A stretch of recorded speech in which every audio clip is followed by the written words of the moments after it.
Good evening, everyone. Calling in from Sanctuary in the Woods, where Cheryl and I have finally rejoined our Austin family, and we're actually projecting tonight from coming to you from Sanctuary in the Woods, just outside of Austin, Texas.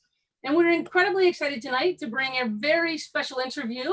Before we get to that, I get to do a little bit of advertising and a little bit of admin. So my name is Jo Bell, and I'll be your host this evening. Many of you know us from Sanctuary in the Woods, the nonprofit retreat center that we're building here, just east of Austin, Texas. And in the meantime, when COVID hit, we decided to do what everyone else on the planet did and pivot. And we went online immediately and created SanctuaryOnline. We've been bringing programming to people now for 70 shows, if you can believe that. Isn't that exciting? A little bit of applause for the gang here, since we started out not knowing what we were doing, and we've minimally progressed. So if you're here with us live tonight, or if you're watching a recording, we would love to see your faces. For most of the evening, I'm going to have Steve and Ken pin so we can see them in their interview. But if you could keep your cameras on and maybe be in gallery view rather than speaker view so we can see you. We'd also love to know how you connected with us at Sanctuary. So you can open your chat box, go ahead and type in your first and last name, your email address, and we will not spam you. But once a week, we do send out a single email that has kind of what happened last week, and it will have the link to the last week's show. It'll also tell you what's coming up in the future. So no spam, but great information. All right. Also, another way to communicate with you is we have this great text feature, like I was just mentioning before we went on camera. On Tuesday afternoon, if we have your cell number, so you can put that in the chat as well, or if you'd like to keep it private, you can send it privately to Barb Crabtree in the chat tonight. And Barb sends out a cute little single line text saying, hey, it's Tuesday. Ken's interviewing Steve tonight. Don't miss us at SanctuaryOnline. So very fun, very easy, but a great way to remember to join us. And also, we've got a Facebook page called Sanctuary in the Woods, and we post our recordings there. So if you've got a friend tonight, you think what a great interview this was, and you know someone would love to see it, you can pop them over to our Facebook page tomorrow, and we'll have the recording loaded up. As always, you can always talk to us at Sanctuary in the Woods, our email address. And a little bit about who we are and what we do. Our November, we've got a very interesting run of show. We finished a 4-part series of human sexuality in the Bible, which was amazing, Ken. And you know what? I'm going to just pop down here and show y'all. We had a 3-part series, was so popular we had to actually extend it. So Ken opened us up, human sexuality in the Bible. Ken, it was just a phenomenal series. So thank you for that. And then we had a workshop. Anna came on and was one of our guest speakers about Giving Tuesday. So for all of you who are working with a nonprofit, it's a great workshop, some tips to help you all improve your Giving Tuesday results. Giving Tuesday coming up November 30th. We are incredibly excited. The end of this month, November 30th, begins Advent. And if any of you were with us last year, we always do a very international, multi-faith, multicultural teaching, and also great personal experiences. So just to give you a little teaser, you can see a tad of what we're going to talk about in this coming Advent. And our series is called Fire and Light. That's enough of a teaser. Now, those of you who like to read, so do we. And these are the books we have done thus far. Next week, our book club is going to be reading and discussing Hillary Rodham Clinton and Louise Penny, State of Terror. Cheryl has not been able to put this book down, so Cheryl will host that for us next week. And you know what? I think that's all the announcements I have. So, Ken, I just want to say how incredibly excited I am. Steve, I have seen in my research for tonight, I have heard you talk to so many people and read all about you. But I think my favorite comment of the whole thing was these pictures on the red carpet when Jessica Chastain, who played Tammy Faye Baker in the movie, saw you, recognized you, and she had thought you were dead. So she gave you this big bear hug, and I just think that was so much fun to just learn that. And I just want to turn everything over to the two of you tonight. I am so blessed to bring to all of you my good friends and mentors, Steve Pieters and Ken Martin. Thank you, Joe B. And welcome, Steve. Welcome to Sanctuary Online. It is so wonderful to have you here. We've been looking forward to this for so long. Of course, the occasion for having Steve with us is the recently released movie, The Eyes of Tammy Faye, which features prominently the interview that Tammy Faye did with Steve in 1985. But the truth is that Steve and I go way back. So in the interest of full disclosure, Steve and I have known each other for more than 45 years. And in a world where many things don't last very long, you know, I just want to begin by saying, Steve, I love you so much, and I treasure this friendship and this relationship so much. You know, we've known each other, been together on this journey for almost a half a century. And that's just an amazing thing that is one of the things I just hold closest Thank you in so my heart. much. Yeah, Oh, yeah. man. That touches me so deeply. Thank you. Thank I you feel for the being same with way.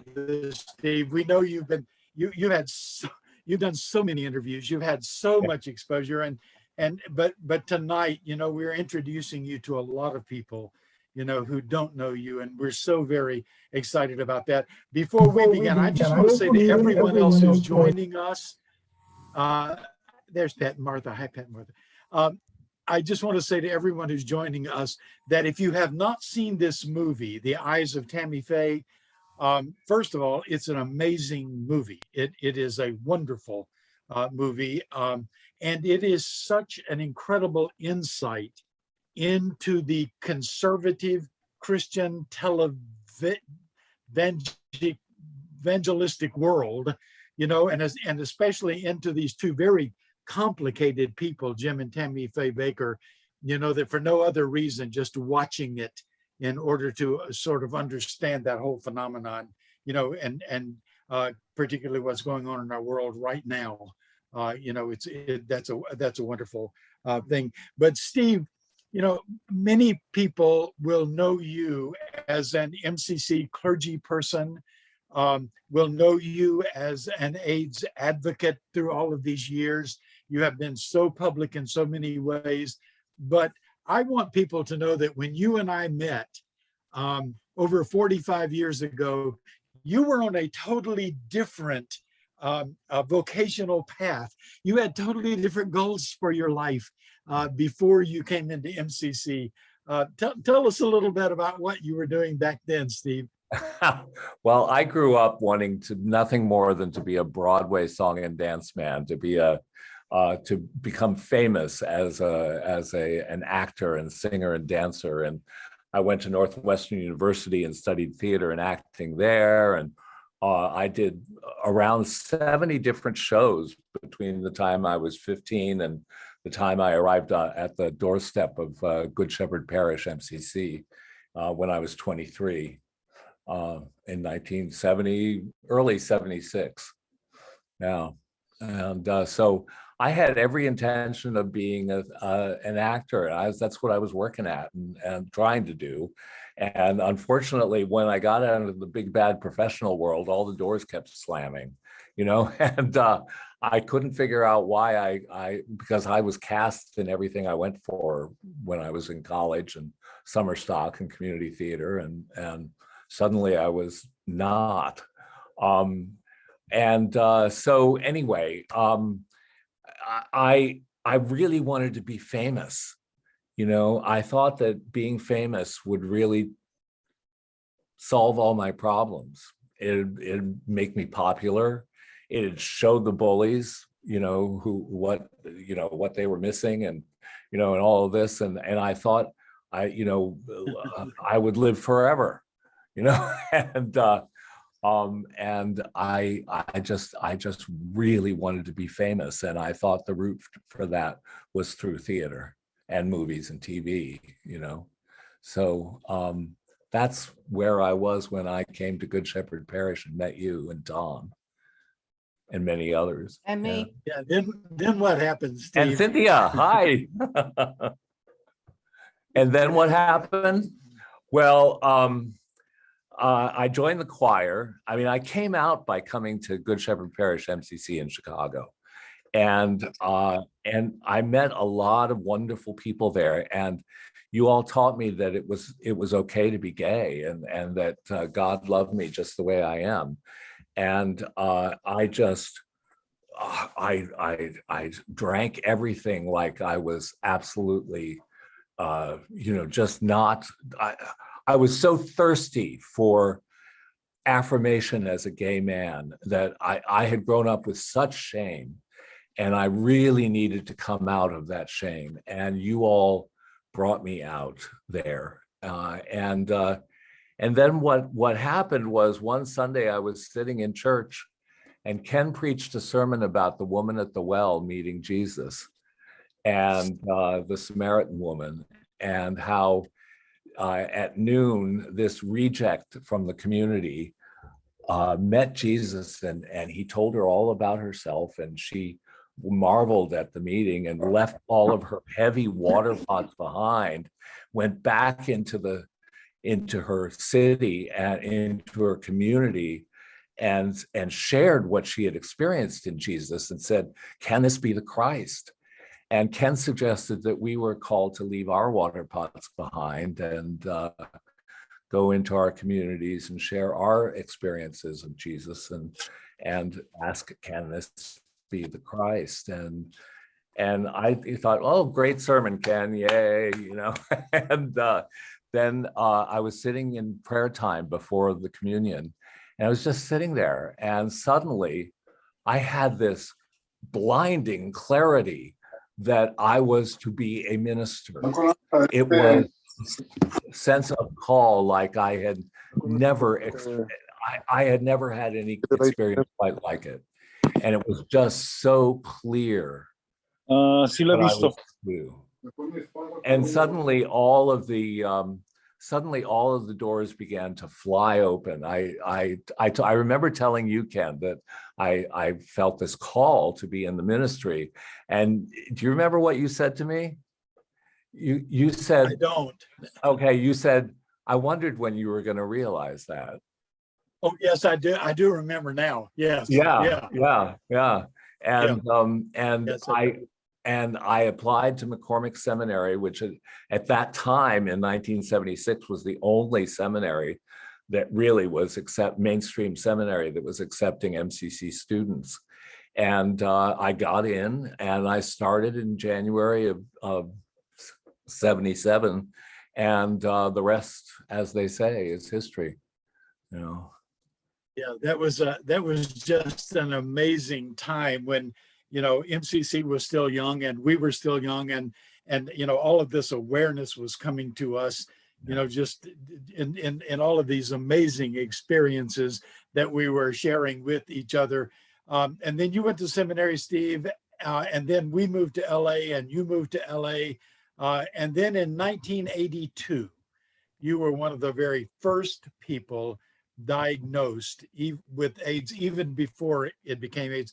Tell us about that, and what you were diagnosed with, and what your prognosis was at that time. Well, in 1982, I began getting sick with all kinds of different things. And they diagnosed me with GRID. Dr. Joel Weissman, who was one of the first to diagnose something different going on in gay men, diagnosed me with GRID, gay-related immunodeficiency. That's what they were calling AIDS back then. They hadn't discovered the virus. It would be several years before they did, and before they developed a test.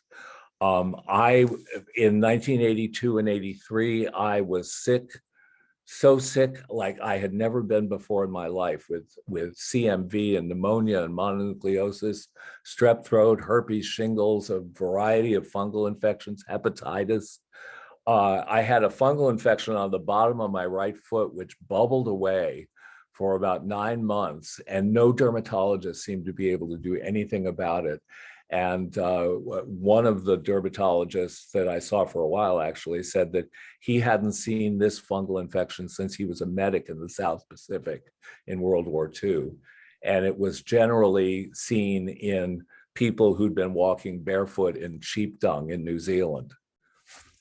Well, I had never done any of that. So, and so he said, it's just, I remember him saying, it's just such a shame what's happening to you gay men, referring to the people, the gay men who were starting to get sick and die from this new phenomenon called GRID. And then in April of '84, I was diagnosed with stage 4 lymphoma and Kaposi sarcoma and full-blown AIDS, and I was given 8 months to live. Although I didn't tell my friends that at the time. I told you all that I was terminal, but I knew that I had to keep hope alive somehow. And one of the best things that could have happened to me, one of the greatest gifts, was that Ken Martin, who was then the pastor of MCC in the Valley, where I was on his staff, he invited me to preach the Easter sermon 2 weeks after I was diagnosed as terminal. And I remember saying to him, you mean I should preach on Good Friday, right? I mean, I'm dying. And he said, no, you need to preach Easter. And it was an invaluable gift to really look at what it meant to believe in the resurrection of Jesus Christ. And what it told me was that if God is greater than this death of Jesus on the cross, then God is greater than AIDS. And God is a greater reality than AIDS. And I remember the congregation at MCC in the Valley going, oh, how could, I could just see the expressions on people's faces. How could you say that God is greater than, and this dawn of realization was happening. And I said, they told me the worst thing they could possibly tell me. But I discovered that through my faith in the Easter message, that in spite of that, I could still enjoy my friends. I could still laugh. I could still be fully alive, even in the face of death. I could still dance. And I shuffled off to Buffalo in front of the altar there. And of course, the congregation applauded like crazy. And somebody said to me,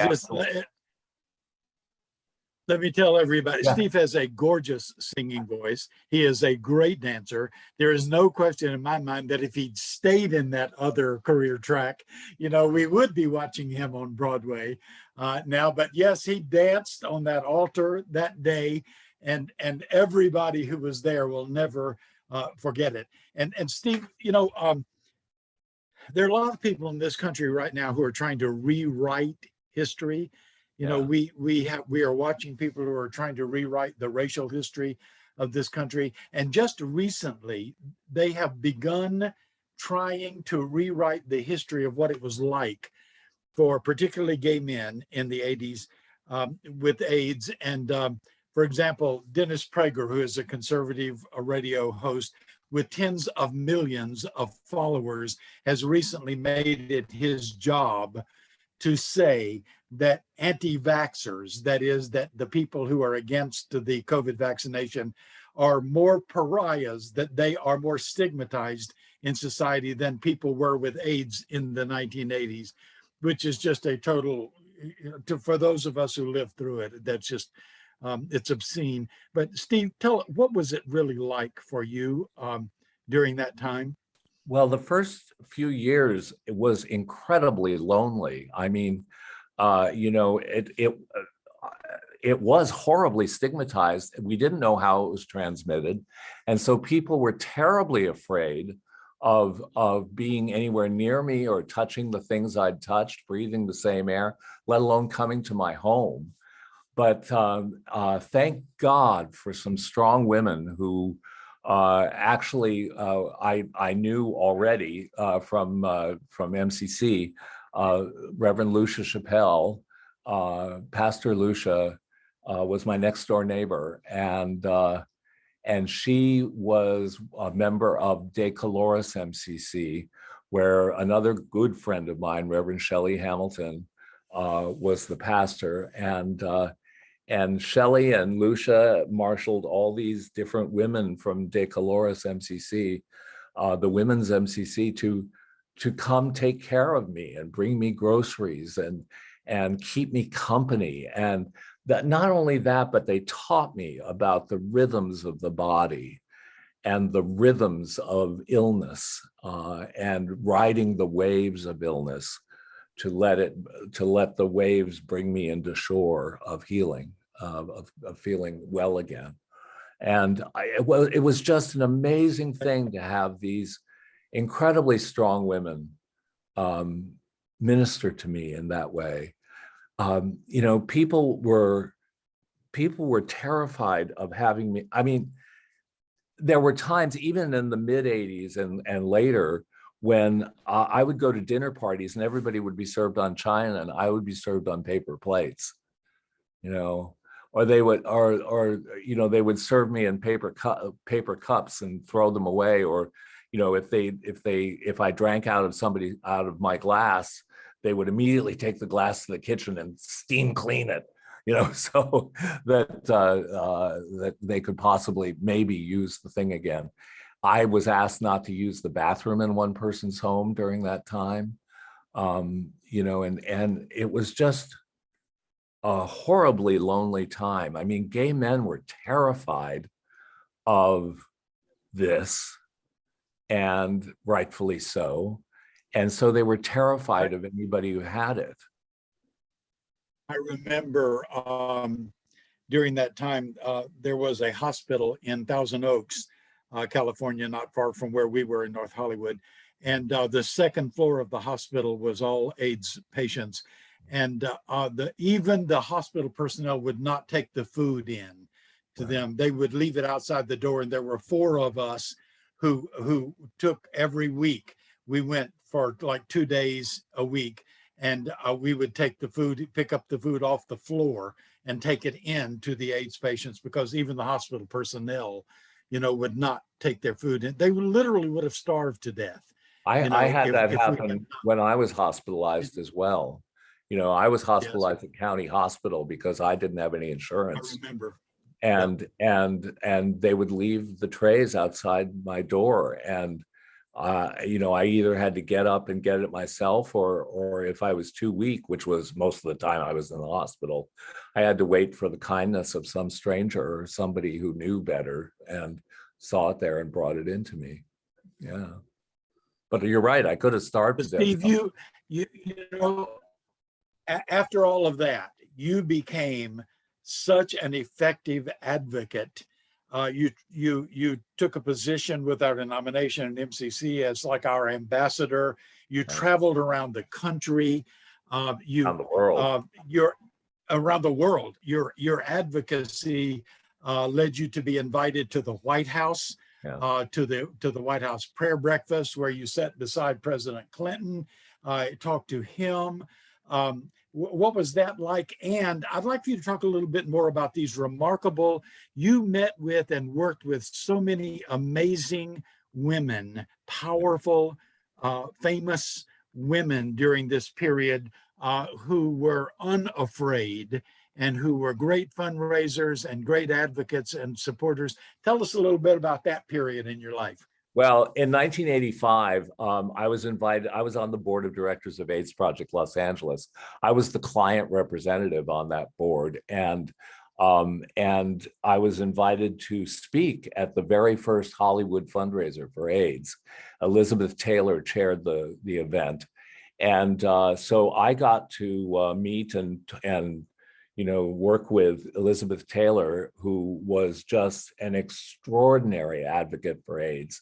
What an incredibly strong woman, and what a wonderful woman she was. I mean, she was so, you know, she could put on the air, she could be a movie star, but she, most of the time that I was around her. She was very down to earth and bawdy and fun, and boy, she had a passion for raising money for AIDS.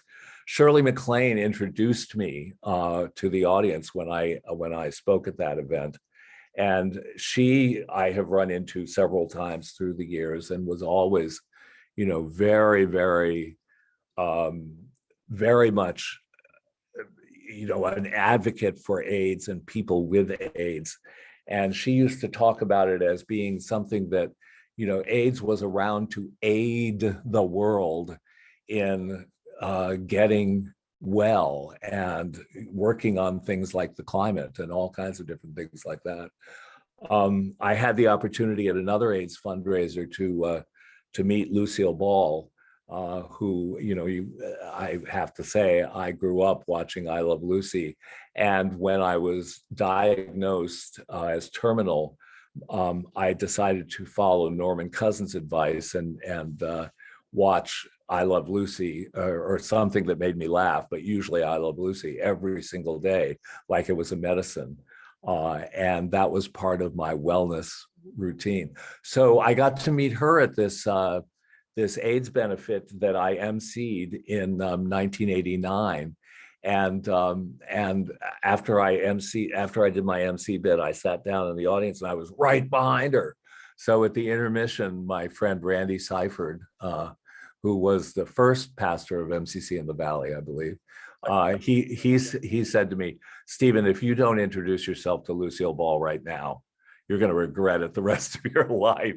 So I introduced myself and I said, "Oh, Lucy, thank you for helping me laugh my way through AIDS." And she said, "Norman Cousins gave you that idea." And I said, "Yeah, but you're the one who made me laugh." And she said, "Oh, well, you're so sweet. This fellow over here, he has AIDS too. Do you know him?" And she started introducing the different people around her who she knew had AIDS. And that was like, wow, amazing. And she died two months later. I was so grateful I had that opportunity to meet Peter. But yes. Yeah. Oh, and then the White House. Go ahead. Yes.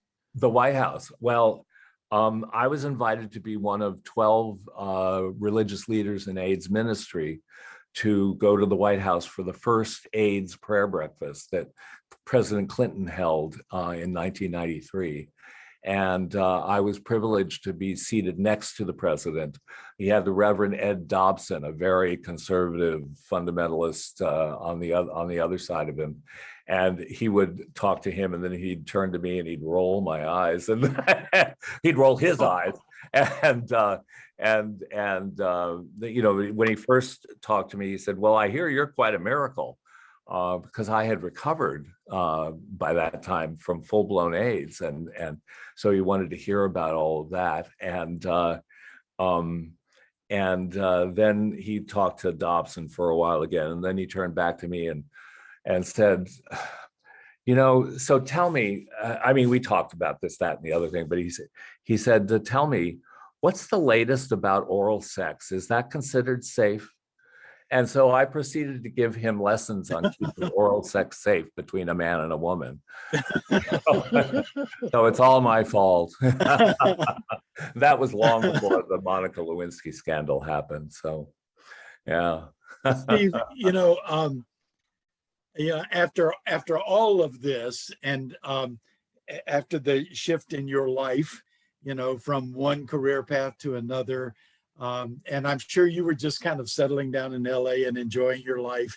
And then all of a sudden, here comes this movie. And I remember in the interview that you did with Tammy Faye, and I think it was 36 years ago yesterday, Yes, to the date, right? it was, Yeah, indeed. that you did this, this interview with Tammy Faye Baker. And at that time, we knew that day that something amazing was happening, just because she was interviewing you, on her television, the PTL network and yeah. all of that. Yes, Oh. we understood the significance of that, but we didn't have any idea really what the power and influence of that was going to be then, or even later. The new movie, and again, I recommend this movie to everyone if you haven't seen it yet. I watched it again last night for the second time on Amazon Prime, and the movie makes it very clear that Jerry Falwell was at that time trying to move in and replace them because they were under so much scrutiny, and there were so many scandals, financial and otherwise, around their empire. And that really, Jerry Falwell was there that day watching you being interviewed by her, and he became irate. And that was really the moment at which Falwell decided to move in and take over PTL and that hundreds of millions of dollars empire that really began to just shook up the conservative religious world, in ways that we can't even imagine. But tell us, Steve, how did that interview come about? How were you contacted? How did she find out about you? Yeah. Her producer looked all over the South and East. Tammy decided that she wanted to be the first televangelist to interview a gay man with AIDS. And so her producer looked all over the South and the East and couldn't find anybody willing to go on the show with her. And so she, as a last-ditch effort, they called my friend, Reverend Ken South, who was the director at the time of the AIDS Project in Atlanta. And he directed them to me. And so her producer called me and asked me if I'd be willing to do this. And I said, well, as long as it goes out live, I'll be willing to do it. I didn't want them taping it and editing it to any nefarious purposes. And they said, well, of course we'll do it live. Yes, definitely. And they sent me 2 first-class plane tickets to Charlotte because I was doing the Suramin treatment at the time, the first antiviral they tried against HIV. Yes. And I was extremely ill from that, very weak. And I needed my chaplain, Nancy Radcliffe, to go with me. Reverend Nancy Radcliffe was another of those strong women who helped me immeasurably during that time. And so she and I were headed out the door to the airport, and the producer called and said, Tammy's sick, we've canceled the interview, send back the tickets, we're not going to do it. So very disappointed. We did that. We sent back the tickets. The next day, the producer called back and said, Tammy's feeling better and she wants to do the interview, only she wants you to be in a studio in Ontario, California, about an hour and a half from my home. And she'll interview by the first ever satellite interview that PTL has done. And so I thought, oh, okay. So that's how it happened. And Nancy drove me out there, and I was in a little dark studio with a light on me and a red light on the camera in front of me and no monitor. I couldn't see Tammy. She could see me on that TV set, of course, but I couldn't see her. Joby, can you put those 2 pictures up side by side? This is just fascinating. We have pictures, both a still picture of Tammy Faye introducing or interviewing Steve, and then a picture of, at the top, that's actually Tammy Faye Baker interviewing Steve. And at the bottom, that's a picture of Jessica Chastain playing Tammy Faye in the movie, interviewing Randy Haven, who's one of the stars of Stranger Things, who played Steve in this movie. And it was just watching the movie was just freaky, to watch it. And they reproduced almost your entire interview with her, and it was quite an amazing thing to be able to watch. And she, of course, after that, just came under such incredible condemnation and criticism. And she was going through her own addiction problems at the time, and that became exacerbated. And as a result, then this was like the beginning, of the crumbling of that entire literally hundreds of millions of dollars empire at the time. And Steve, I know one of the things you have said is that the main impression you took away from that interview was her compassion. Yeah. Can you just talk a little bit about that, how that Sure. felt to you at that time? Well, before we were on the air, I had 3 minutes to talk with her before the interview began. And I was immediately struck with how supportive and loving and compassionate she was. And I knew it was going to be okay. I just knew even before the interview started that it was going to be okay from just that little conversation we had. And she proceeded to, ask all these questions that kind of flabbergasted me in a way. And a number of people who I've showed the tape to later said, well, they seemed like pretty silly questions. And I've always said, yeah, but they were the right questions for her audience. And I knew that. And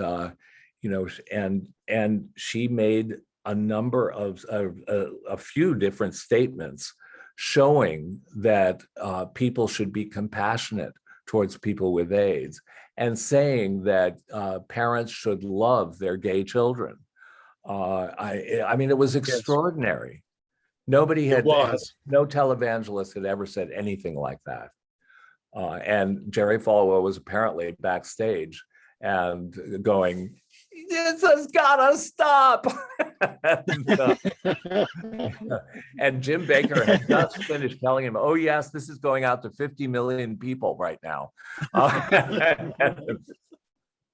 So the movie makes it clear that Falwell was just apoplectic when he saw, that Tammy Faye was interviewing a gay man who had AIDS and was being so affirmative and talking to parents. I remember, because so many of us had just come out, so many of us had lost our families, and all of that back at that time.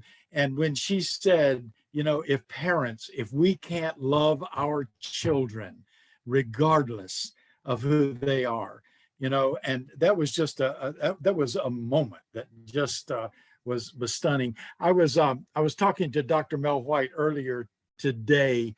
Mel was very close to Jim and Tammy, during all of this. They were very close friends. And I even remember, I think in 1985, I was with Mel one Sunday afternoon when he was talking to Tammy Faye about all of this stuff that was going on. So I heard, half of that conversation. But I was talking to Mel today about this and asking him, what do you think about Jim and Tammy Faye? Were they, they were both like, Jim actually, was indicted and convicted of 24 counts of fraud and sent to prison and all of that. And Tammy Faye was ostracized, by the religious community for years and years. And I said to Mel, were these people criminals? Who were they as people? And the first thing that he said to me was, they were compassionate, loving, caring people who were unprepared for the situation they found themselves in. And so they made terrible mistakes and terrible errors in judgment, but they were unsophisticated and they were unaware of the depth of what they were, the situation they got themselves into. And I thought that was such an insight, and it made so much sense after watching the movie and having lived through that and watched it myself, that these weren't necessarily bad people. They were, particularly Tammy Faye, just apparently had a heart as big as the world, and they just got caught up in something, and made a lot of bad choices that they paid a huge price for. But that's so consistent with your impression of her, as just a genuinely compassionate and loving person. yeah.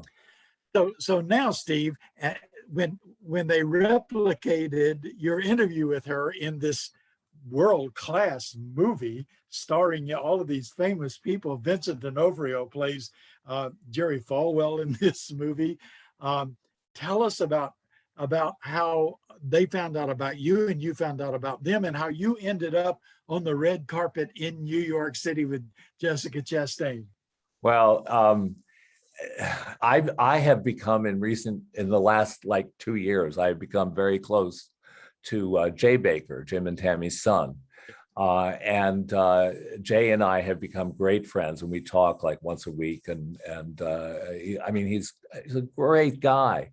And he told me early on that there was this movie being made with Jessica Chastain as his mother.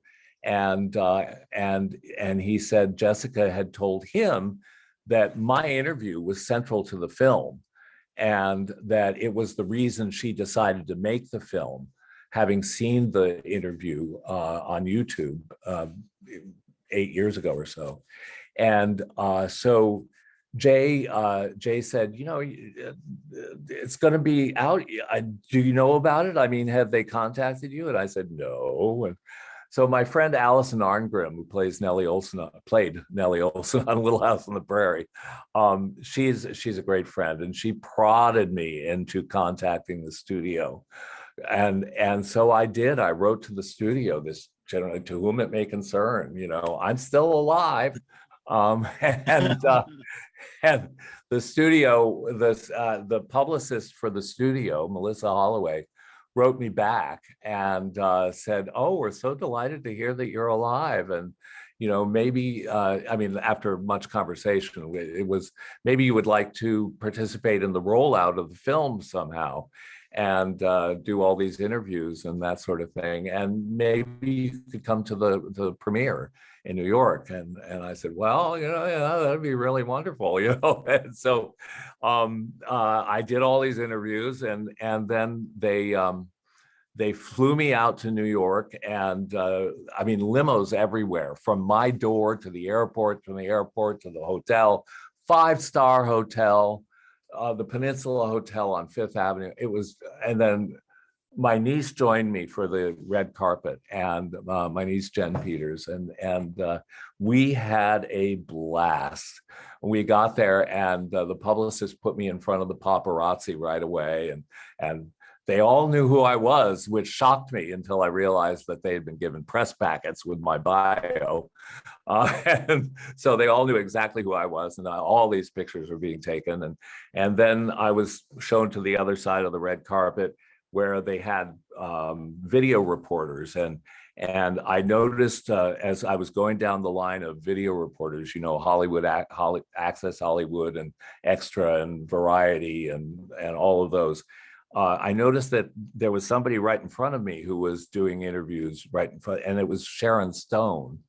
And she kept interrupting her interviews to listen to mine, which she was just very flattering to me afterwards. Anyway, and then I was hanging out on the red carpet with my niece, and there was a tap on my shoulder, and I turned around, and there was this huge man standing there, and he said, Reverend Pieters, my name is Vincent D'Onofrio, and I just wanted to tell you that I saw your interview with Tammy Faye years ago, and I have been following your ministry ever since, and I'm so honored to get to meet you here. And I'm like, really?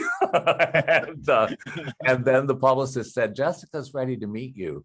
And so, you know, I said, oh, okay. And she went over and she pointed me out to Jessica, because I look a little different than I did 36 years ago, you know, and she pointed me out, and Jessica turned and spotted me, and she went, oh.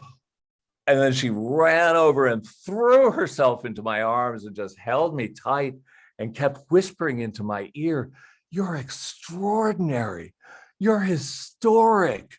You're living history. You're extraordinary. And I was like, oh my God. To be fawned over by these movie stars. I mean, oh my God, it was surreal, totally surreal. And then we saw the movie. We went in for the screening of the movie, and there was an after party afterwards, and I got to dance with Jessica and the producers of the movie and all that. It was so much fun. Oh my God, it was So fun. Steve, you started off hoping for fame Yes. and you ended up famous. But I ended up famous because I followed the call to the ministry. That's exactly right. It would never have happened, Would never have if happened. you had not made that decision Yeah. early on in your life. We want to save just a few minutes here at the end for people to ask questions of you and so forth. But I want to introduce one more subject and have you talk about it. I'm going to say two things, and I want you to connect them, Steve. The first thing is the Smithsonian Institute. And the second thing is your fairy wand. Okay. What's the connection between the Smithsonian and your fairy wand? Well, first of all, I traveled the world for MCC, speaking, preaching about AIDS, and I always carried a fairy wand with me to talk about the importance of believing in fairies, because a lot of good fairies were dying. And it was important for us to believe in fairies, to believe in ourselves. I remember being called a fairy when I was 7. And I knew they didn't mean it kindly. And I reclaimed that for myself and decided it was important for us to believe in ourselves enough to do the work and believe in each other, to do the work of healing into life or healing into death, but doing the work of healing. So I carried this fairy wand with me. Well, anyway, fast forward to a couple of years ago, I'm sitting with Troy Perry at church, and at Founders MCC, and he told me, oh, the Smithsonian contacted him and asked him to donate artifacts from MCC's history, and they specifically wondered if he knew anybody in AIDS ministry who could contribute things. And he said, do I know somebody? And so he asked me to put a box together of materials for the Smithsonian. And so I got all the documents, the alert news magazines, the pamphlets I'd written, the book I'd written, the DVD of Tammy Faye is now in the Smithsonian. I put that in, and a lot of other stuff. And at the last minute, I saw my fairy wand on the shelf and I thought, should I put that in the box? And I thought, I love that fairy wand. It means a lot to me. And, and so should I? And I thought, well, it could sit on my shelf gathering dust, or it could be in the Smithsonian. Hello. So into the box it went. And it turns out that the curator at the Smithsonian National Museum of American History loved that beyond measure. I mean, she just thought that was terrific. It symbolized how we got through AIDS, the worst of the AIDS years. So we think it's terrific too, just the idea of that fairy wand that so many of us experienced so many times, when you were preaching and teaching and giving hope,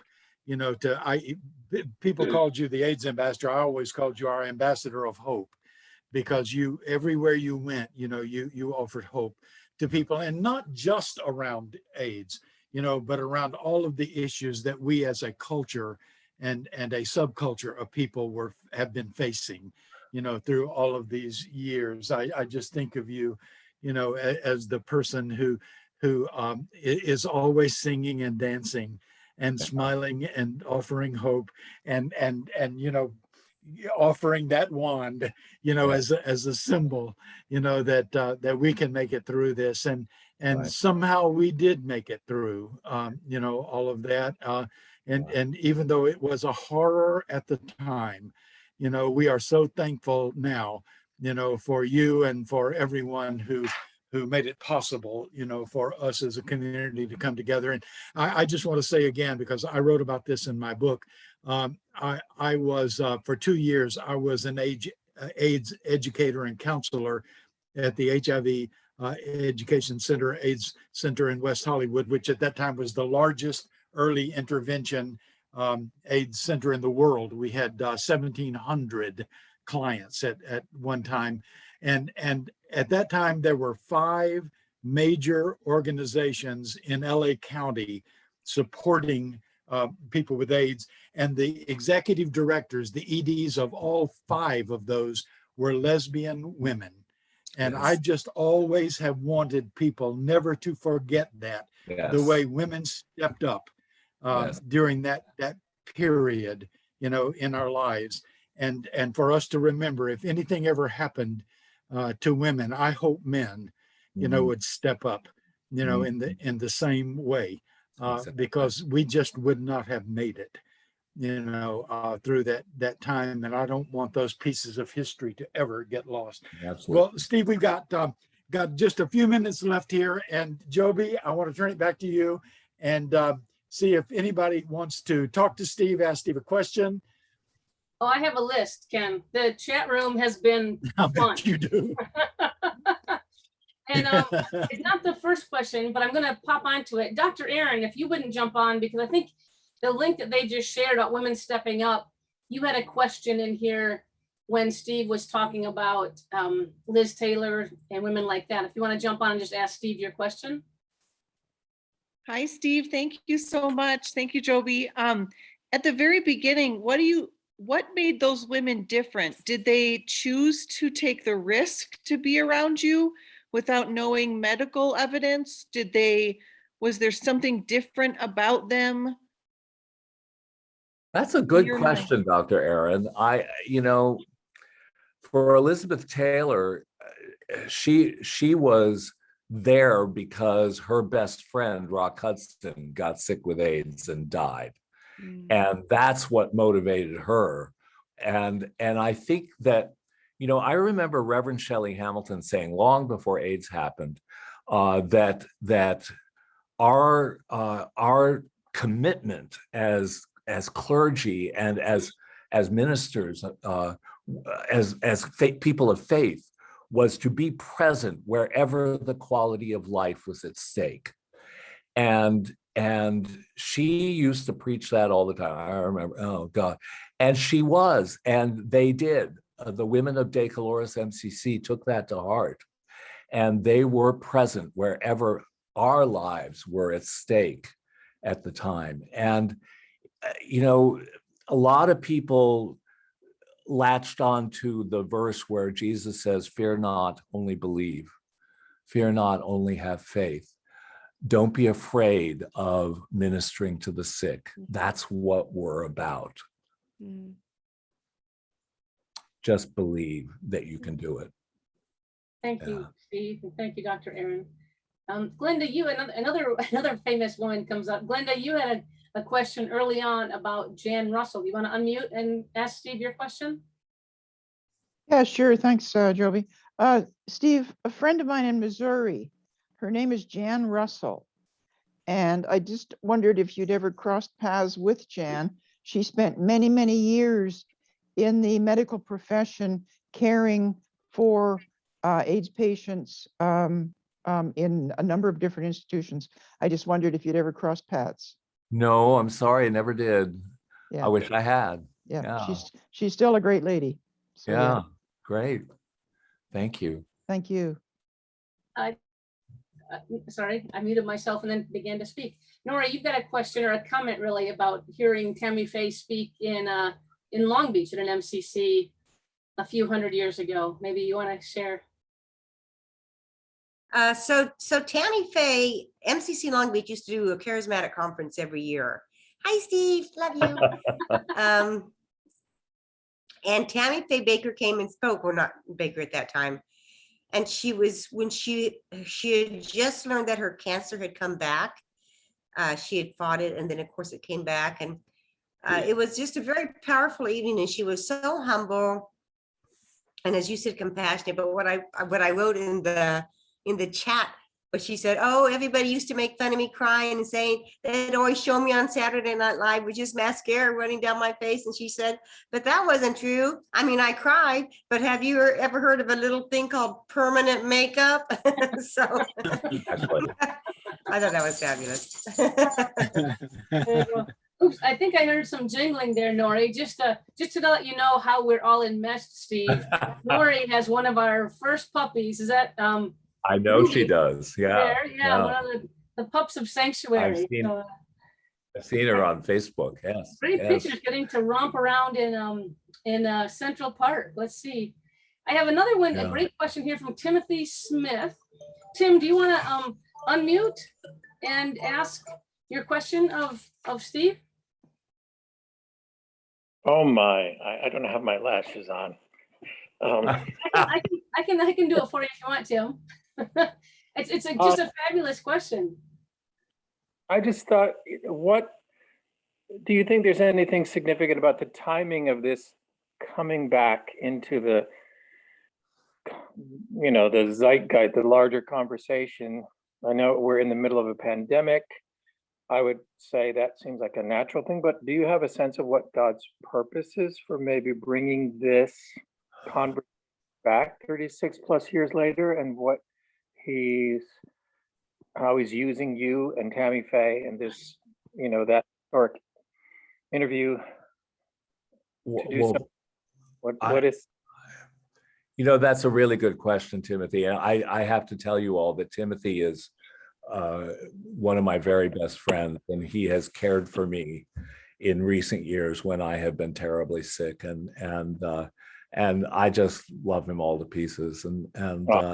Anyway, but that said, I think that at such a time as this, it's called for because of all that we're going through with the pandemic. We are called to be present once again where there's a lot of fear and a lot of panic, and we're called to be present where the quality of life is at stake, life itself is at stake. We are called to do the work of healing even now. And the whole Tammy Baker interview that I did, I think is part of that, is part of that understanding of being present to people who are sick, and we may have to do it by iPad or by Zoom, but we're called to be present to people who are sick.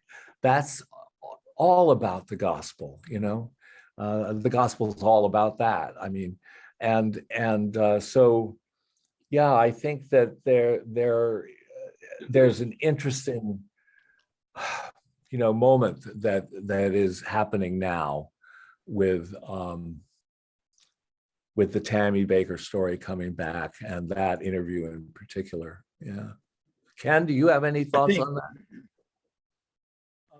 I think it's a challenge to Christians in the same way that, when we went through AIDS, there was a challenge for Christians to hear the gospel message, as you just said it. And quite frankly, the church failed. The church failed that test, at that time. And many of us, The church universal. Yeah. Yes, the church universal, the churches of our youth literally abandoned us during that time, and so this is also a challenge again for people of faith. What do we do in the midst? Do we tell the truth? There's so much of what we hear now, is not true. All the conspiracy theories and all of this kind of things, that people of faith are being challenged once again to stand up, and tell the truth, about what's going on. So once again, I think, the people of faith are just being challenged, about, are we going to be present with the people who are sick? There's a wonderful story about St. Francis of Assisi. St. Francis said that one day when he was very young, his father was very, very wealthy, and he had his father gave him a coat that was made of fabrics from all over the world. And St. Francis said he was on this horse riding into the gates of Assisi one day, and there was a leper beside the road. And Francis said, something told me that I had to stop and give him my coat. And so he stopped and wrapped his coat around this leper, got back on his horse. And Francis said, as I rode into the gates, I turned around and looked back, and there was no one there. And he always believed that was Christ testing him, about his willingness to be present with the least of these. And that's always our challenge. It's always in front of us. Are we willing, to tell the truth and to be present with the least of these? And in the same way we went through it, the church is going through it again now. And this is a time of real testing for the church. Yeah. Oh, Ken Martin, you have such a way with putting things. You've still got it, Ken. Still got it, doesn't he, Steve? Yeah. We're gonna keep him around a little while, we think. I So- think you should. I have one more question here, and I know I have told you folks in the beginning, if we run long, run long. If you've got to jump off, jump off. We're not going to stop because you leave. Okay, it's all good. And I will post the links. I will post that in our Facebook page tomorrow too. All the links that Steve has given us to some of. I asked him. I said, Steve, I've read so much. I've watched so much. I've listened so much. But some of the interviews are better than others, right? And so I asked Steve if he had a few favorites, and I've got a slide for you at the end that will share those links.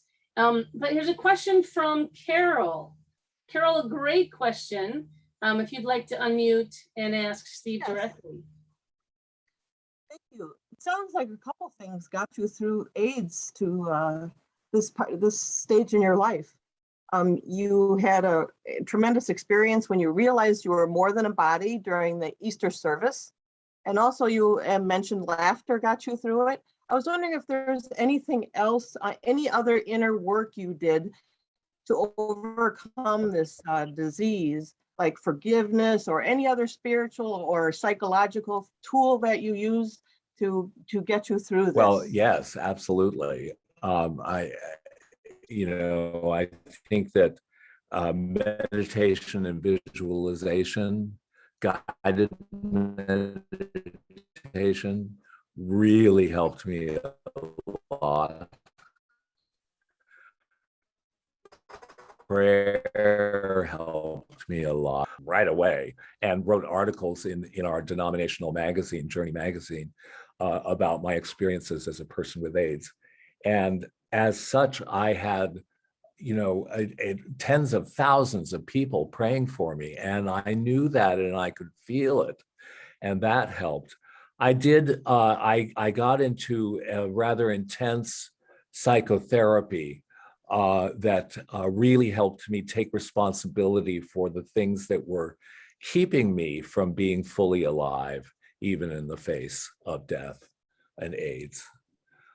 So yeah, there were a number of things, not to mention nutrition and exercise and all of those good things. Yeah. Wonderful. Steve, I remember hearing you say, Steve, that helplessness leads to hopelessness, and that when you feel helpless, you become hopeless. And so you talked a lot about taking initiative for your own wellness. Yes. And refusing to be hopeless. Exactly. I thought that was such a powerful message. Well, yeah, and helplessness leads to hopelessness. And when you discover there's a lot you can do to help yourself, even when there are no treatments available, as there weren't when I was diagnosed, when I was sick, there weren't any treatments. And my doctor said, you in the church have more to offer than we do in the world of medicine. And she also said, there's a lot you can do to create the conditions for my medicine to work when I come up with one. And there are no 100% in medicine, she told me. And if 1 in a million are going to survive AIDS, why not believe that you are that 1 in a million and act accordingly? And I set out to do just that. Yeah. And put together my own wellness program. There was nothing written about surviving AIDS in 84 or 83 or any during that period. And I wrote my own book, literally. I wrote my own wellness program. And it worked. I also have to mention that same doctor, Alexandra Levine, who is one of the primary highest respected AIDS researchers in the country, if not the world. she invited me to be patient number 1 on the very first antiviral they tried against HIV. And it was a drug called Suramin. And I went on the drug, and within 6 weeks, I'm sure Ken remembers this, my KS lesion disappeared, and my stage 4 lymphoma went into complete remission. And so I wanted to shout it from the rooftops, but Dr. Levine said, no, we have to wait and see if it works for other people and what the long-term side effects are. And it turns out that she was absolutely right, because there were significantly bad side effects, and the drug actually killed a large percentage of people who took it, and everybody else progression of AIDS. I remember visiting you in the county hospital after that when you were so sick. We literally thought that you would be gone. And Yes. I remember that. Yeah. Yeah, and I went blind. I was paralyzed on the left side of my body. I was wasted away to nothing. I mean, there were a couple of times in there where I thought, sure, I was going to die. And it's interesting to hear you say you thought I was too. Yes, we did. I remember Yeah. there were 2 or 3 of us outside your hospital room, and just, we thought this is it, Steve is going to leave us any minute. Yeah. Yeah. Well, and I did leave my body for a bit here and there, a few times. Actually, I had a few near-death experiences and came back from them realizing there's nothing to be afraid of in death. I just don't believe there is. And that came in really handy when I went to work as an AIDS hospice chaplain. I knew what it was like to be on my deathbed. And so I knew I had a gift to give in the hospice, the AIDS hospice. Just out of pure interest, these people might like to know that in the midst of all of this, you became an employee of Playboy. How did you happen to work for Playboy in the midst of all of this? Well, in the midst of all of this, 1996, the cocktail treatments came in, and people with AIDS started getting well, at least in the developed world. And I soon realized that I was burned out. I'd been doing AIDS ministry for 10, 12 years, and I was tired, and I needed to do something different. And UFMCC decided to end its AIDS ministry, and I was looking for a job, and I couldn't find anything, nothing in the AIDS world, nothing in the church. I couldn't find anything. And I had dinner with an old friend of mine that I went to summer camp with as teenagers, went to music camp together. And I was telling her about this dilemma. And she happened to be the president and chair of the board of Playboy, Christy Hefner, Hugh Hefner's daughter. And she said, well, why don't you come to work for me? So I did. And I worked in the public relations department of Playboy. And I kept scrapbooks, and I answered his phone, and I worked the press desk at Playboy Mansion parties. And every month I had the dubious task of interviewing each centerfold and then writing a press release about her, which was a challenge sometimes. But I was the envy of many, many straight men and a few lesbians as well. Reverend Elder Mary Ann Harvey liked to come visit me there. Yeah, but anyway, that was that. And Thank you for they sharing paid that. for my education to go back to school to become a psychotherapist. They have great Good. benefits. Playboy. Yeah. Oh, there's comments of funny tales now in the chat there, Steve. There's so many Yeah, things right. in the chat as well. There's one question, I think you actually alluded to it, about healed into life or healed into death. And it was one of the questions, Kim, we were talking about the difference, Steve, in your perspective of being healed and being cured. Yes. Well, I come from a New England Puritan congregational background where healings were things and miracles were things that happened many, many years ago, thousands of years ago in places far, far away, you know. And then I grew up to experience enormous healing, an amazing amount of healing. And Ken and I were talking about this earlier today, and I think healing has a lot to do with just accepting where you are, just like we were talking about, Ken, and having this feeling of being whole and being at peace with yourself wherever you are and however you are.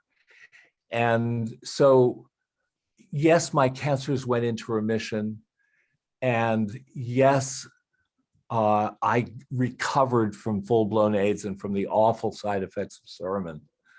But I brought a sense of, you know, I was being healed. I had this enormous sense of being healed, but I wasn't cured, because cured mean you don't have to deal with it ever again. And I knew that I was going to have to keep dealing with it for the rest of my life. And so it was a matter of acceptance and just feeling the wholeness of each present moment. In this moment, you know, I am okay. And you know, one of my favorite expressions that I learned early on is a quote from a Native American saying, the quality of life is not measured by the length of life, but by the fullness with which we enter into each present moment. In this moment, I choose to feel hope, and I choose to feel alive, and I choose to feel well, and I choose to believe in the healing power of faith and the healing power of God. And, you know, that gives me everything in each moment. It allows me to experience the love I experience from so many of you, you know, that I know, and others of you who I'm just meeting. You know, in this moment, we are experiencing the presence of peace and the presence of who I choose to call God, my higher power, who I choose to call God, you know. So God, I have been blessed in so many ways in my life, and you know, I don't understand why sometimes, but you know, I know that there were a lot of people who worked harder at getting well, who had greater faith that it could happen, who had more to offer the world, I think, than I did. But for some reason they didn't make it, and I did. And I just give thanks every day for the miracle, you know, that happened not years ago and place far, far away, but right here, right now. We're all living miracles, you know, we are today with COVID. Well, and you know, miracle. when Sanctuary, we're a bunch of old people here, right? We never intended to be all techie and go online, right?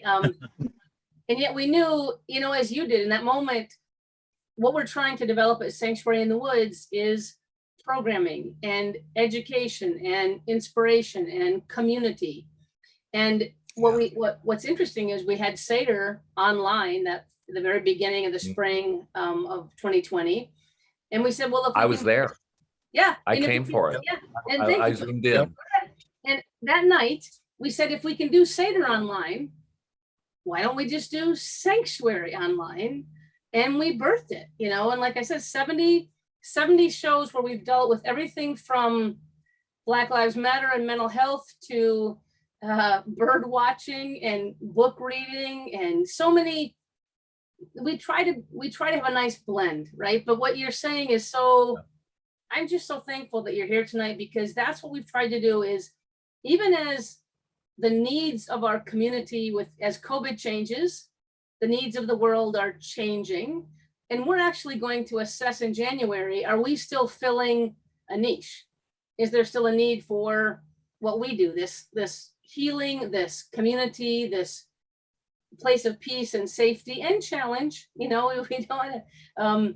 So you being here tonight is on our 70th show is just it's just an honor. And I'm not sure this is an ending or not, but Darcel has like a 2-part question. I know you know Darcel very well. Okay. Going to church Yeah. together. Darcel, I'm gonna let Oh. you lift this up to Steve.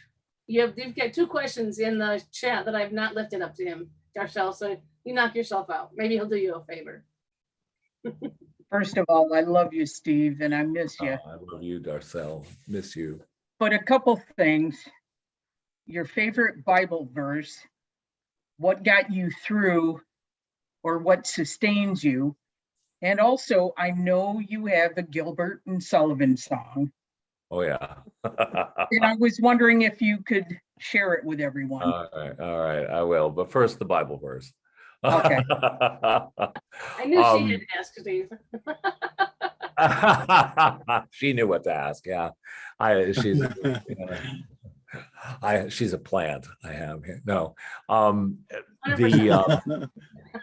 I think the Bible verse that is currently my favorite that I am saying over and over again, and I have said for many, many years over and over again, is Isaiah 41:10. Fear not, for I am with you. Be not dismayed, for I am your God. I will strengthen you. I will help you. I will lift you up with my victorious right hand. And I say that with every breath sometimes. And to me, it's helped me through any number of different challenges. So Isaiah 41:10, great. Yeah. And my Gilbert and Sullivan song, 25 years or so ago, I was constantly being torn between the worlds of medicine and church. And in the medical world, I was an anomaly, and in the church, I was a miracle. And so which am I? Which am I? Which am I? And out popped these new lyrics to an old Gilbert and Sullivan song. I am the very model of a medical anomaly. I've had KS, lymphoma, hepatitis, Russian CMV, bacterial pneumonia, and adrenal insufficiency. All this and more because I caught a virus that's called HIV. And then I took an antiviral just like chemotherapy. It made me sick. My hair fell out. I suffered neurologically. But hey, it worked. It stopped all of the HIV activity. My lymphoma's in remission and there is no more KS to see. Lymphoma's in remission and there is no more KS to see. Lymphoma's in remission and there is no more KS to see. Lymphoma's in remission and there is no more KS to see. Now, many years have passed and I'm as healthy as a horse can be. It's certainly a miracle for anyone with faith to see. But still in journals medical and science and oncology, I am the very model of a medical anomaly. Hey. That's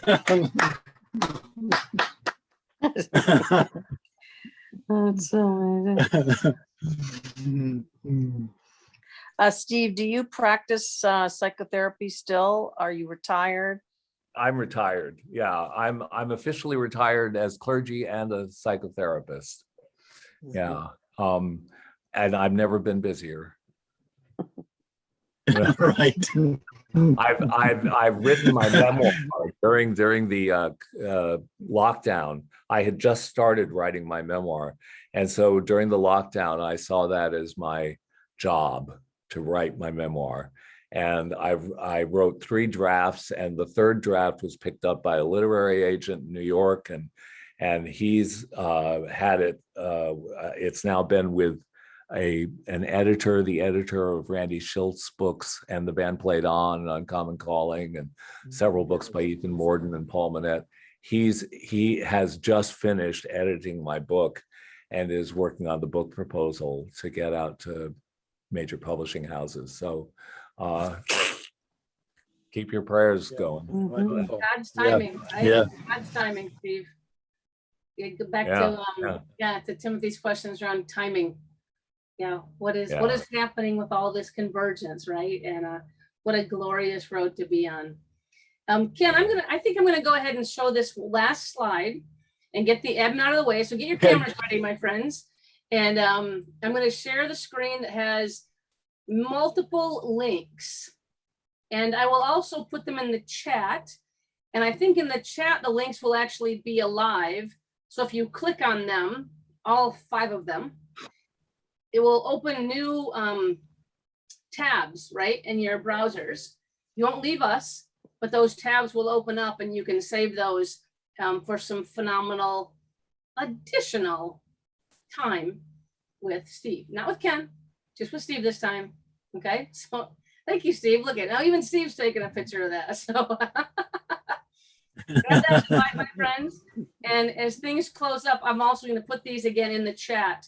And please know, goodness, Steve, you know, from my side of the fence, just the production of this work.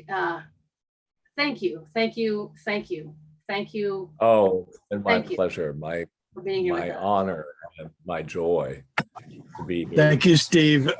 You know, again, I want to say, you know, the idea, you know, that we've known each other for almost a half of a century, you know, is just one of the treasures of my life. I just love you so much and respect you so much. And you have to come to Sanctuary. You have to come I see really us. would love to. I know. Good. Make Okay. that happen. Yeah. Okay. That'll be wonderful. We will look forward to that. Thank you so much, Steve. Thank you. And And my Thank you, friends, can you Joe. please unmute? I mean, quit it. Don't be polite. Let's be absolutely impolite. Let's have a little bit of flair about ourselves. Unmute yourselves and just give Steve some Sanctuary Online love today. Thank you. Thank you so much, Steve. Thank you, thank you, thank you, thank you. Nice to see you. Yes. Thank you, Steve. Thank you. Oh, This was so much fun. Thanks. oh, Thanks, thank everybody. you. Thank you, Thank my you. friends. I'm going to turn off our recording here.